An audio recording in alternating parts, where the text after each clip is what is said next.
میرے آقا جانی فرماتے ہیں، یہ بخاری مسلم کا واقعہ ہے، حضور فرما رہے ہیں ایک شخص تھا، نام اس کا جریج تھا، جریج نامی ایک شخص تھا، بڑا عبادت گزار تھا۔ اس نے پہاڑ پر اپنا عبادت خانہ بنایا ہوا تھا، پہاڑ پر وہاں عبادت کیا کرتا اور دن رات عبادت میں گزارتا۔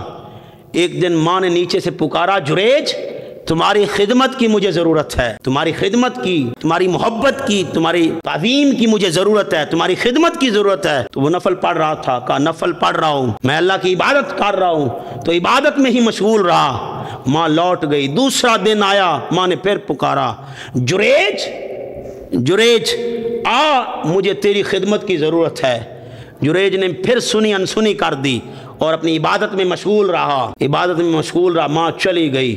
تیسرے دن بھی جریج کو ماں نے پکارا، جریج مجھے تیری خدمت کی ضرورت ہے۔ تو دوستان گرامی قدر، جریج نے آواز تو سنی ماں کی، لیکن سنی انسنی کر دی، اپنی عبادت میں مشغول رہا،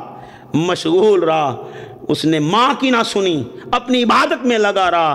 آج صاحب ہم دیکھیں، ہم اپنے گریبان میں جھانکیں، ماں کہے بیٹا مجھے تکلیف ہے، نہیں اماں میں جا رہا ہوں دوستوں کے ساتھ، میں سیر کو جا رہا ہوں، اب تیری خدمت کرنے میں لگ جاؤں۔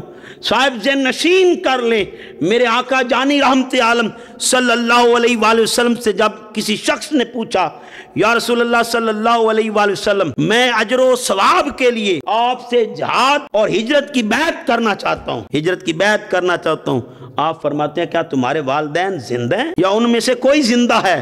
اس نے کہا ہاں یا رسول اللہ صلی اللہ علیہ وآلہ وسلم دونوں زندہ ہیں۔ آپ نے فرمایا اللہ تعالیٰ سے اجر و ثواب چاہتا ہے؟ اس نے کہا جی ہاں یا رسول اللہ صلی اللہ علیہ وآلہ وسلم رحمت عالم اجر و ثواب چاہتا ہوں کہ اللہ مجھے اجر و ثواب عطا کرے۔ آپ فرماتے جاؤ لوٹ جاؤ، جہاں سے بھی بڑھ کر تمہارے والدین کی خدمت ہے، اپنے والدین کی خدمت کرو، ان کے پاس لوٹ جاؤ، ان کے ساتھ اس نے سلوک کرو، ان کی خاطر مدارت کرو، ان کی خدمت میں لگ جاؤ، یہ جہاز سے بھی بڑھ کے ہے۔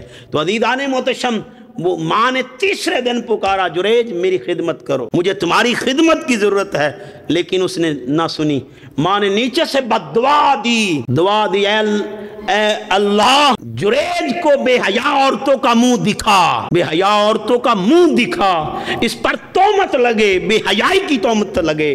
عزیزان محتشم، روایات میں آتا ہے جریج کہ اسی دور میں ایک عورت تھی، فاحشہ عورت تھی۔ اس فاحشہ عورت کو کسی نے کہا تو میرے سے پیسے لے لے اور جریج پر بے حیائی کا الزام لگا دے۔ اس نے کہا ٹھیک ہے۔ تو عورت کے ہاں بچہ پیدا ہوا، وہ حاملہ تھی، بچہ پیدا ہوا، اس نے چوک میں آ کے کہہ دیا یہ بچہ، لوگوں نے پوچھا تو شادی شدہ نہیں ہے، تو کنواری تھی، یہ بچہ کہاں سے لائی ہو؟ اس نے کہا یہ بچہ جریج کا ہے۔ تو عزیزان محتشم، لوگ مختلف ساز و سامان اٹھائے جریج کے پاس پہنچے، جس پہاڑ پہ وہ عبادت کرتا تھا سارے عبادت خانے کو مسمار کر دیا، گرا دیا، توڑ دیا۔ عزیزان محتشم، جب توڑا تو جریج کی طرف بڑھے، اس نے کہا مجھے 2 نفل پڑھ لینے دو۔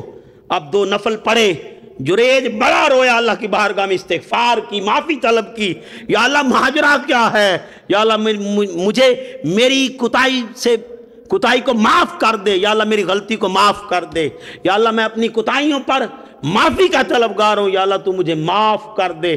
تو جریج نے اپنی انگلی اٹھائی اور بچے کے ناف میں رکھی اور اللہ سے التجا کی، معافی طلب کی، تو بچہ بول اٹھا کہ جریج کا نہیں ہوں۔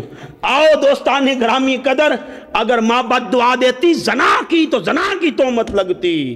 آؤ ماں کی بد دعا سے بچو، ماں کی ہمیشہ دعا لو۔ یہ عرش کا زینہ چیر کر بھی رب رحمان اس بندے پر کرم کرتا ہے جس کے پیچھے ماں باپ کی دعا ہو۔